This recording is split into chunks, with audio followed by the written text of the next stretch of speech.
রমজান মাস রহমত, মাগফিরাত ও নাজাতের মাস। এই মাসে প্রতিটি মুসলিম আশা করে তার রোজা আল্লাহ তাআলার কাছে কবুল হবে। কিন্তু দুঃখজনক হলেও সত্য, অনেক মানুষ সারাদিন ক্ষুধা তৃষ্ণা সহ্য করলেও তার রোজার পূর্ণ সওয়াব পায় না। রাসূল সাল্লাল্লাহু আলাইহি ওয়াসাল্লাম বলেছেন, অনেক রোজাদার আছে যারা রোজা থেকে ক্ষুধা তৃষ্ণা ছাড়া কিছুই পায় না। তাহলে প্রশ্ন, কেন এমন হয়? আজ আমরা জানব এমন 5টি বড় ভুল যেগুলোর কারণে বহু মানুষের রোজা কবুল হয় না। ভিডিওটি মনোযোগ দিয়ে দেখুন, কারণ হয়তো এই ভুলগুলোর একটি আমাদের মাঝেও আছে। নম্বর 1, শুধু না খেয়ে থাকা, রোজার আসল উদ্দেশ্য ভুলে যাওয়া।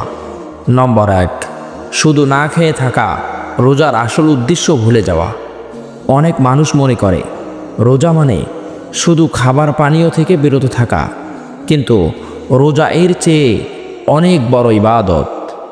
রোজার মূল উদ্দেশ্য হলো তাকওয়া অর্জন করা। যদি একজন মানুষ সারাদিন না খায় কিন্তু গীবত করে, মিথ্যা বলে, হারাম দেখে, খারাপ কথা বলে, তাহলে সে রোজার আসল উদ্দেশ্য পূরণ করতে পারছে না।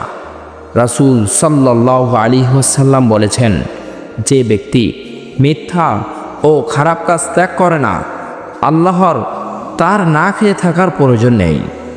অর্থাৎ শুধু ক্ষুধা সহ্য করাই রোজা নয়, নিজেকে বদলানোই হলো রোজা। রোজা শুধু শরীরের নয়, চোখ, কান, জিহ্বা ও হৃদয়েরও। নম্বর 2, গীবত ও খারাপ কথায় রোজা নষ্ট করা। রমজানে আমরা নামাজ পড়ি, কোরআন পড়ি, কিন্তু অনেক সময় অজান্তে গীবত করি। গীবত রোজার সওয়াবকে ধ্বংস করে দেয়। কেউ কারো দোষ আলোচনা করছে, কারো সমালোচনা করছে। এসব খুব সাধারণ মনে হলেও আল্লাহর কাছে এটি বড় গুনাহ।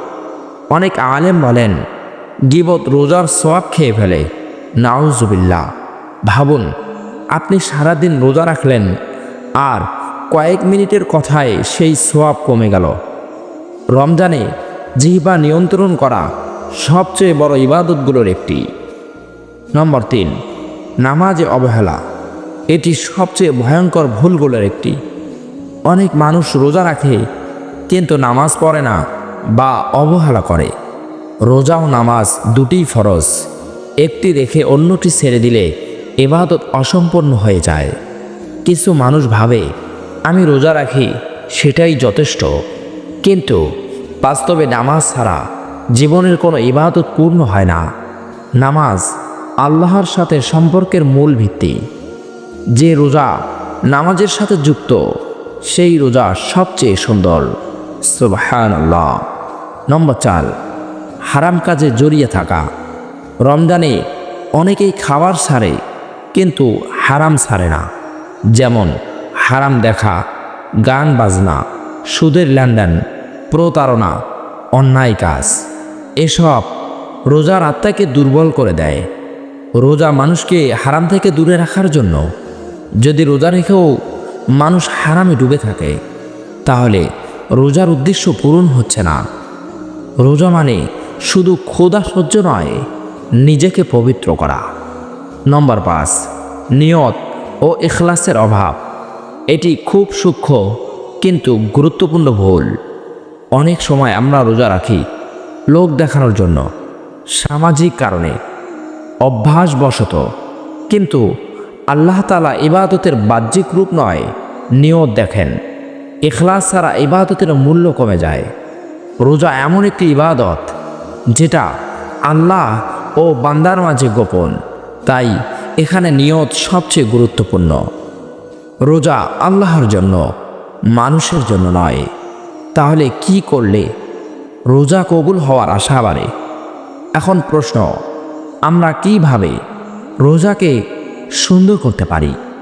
নম্বর 1, তাকওয়ার উদ্দেশ্যে রোজা রাখা। নিজেকে বদলানোর নিয়ত করুন। নম্বর 2, জিহ্বা নিয়ন্ত্রণ করা। কম কথা বলুন, ভালো কথা বলুন। নম্বর 3, নামাজ ঠিক করা। রোজার সাথে 5 ওয়াক্ত নামাজ জরুরি। নম্বর 4, কোরআনের সাথে সম্পর্ক। রমজান কোরআনের মাস।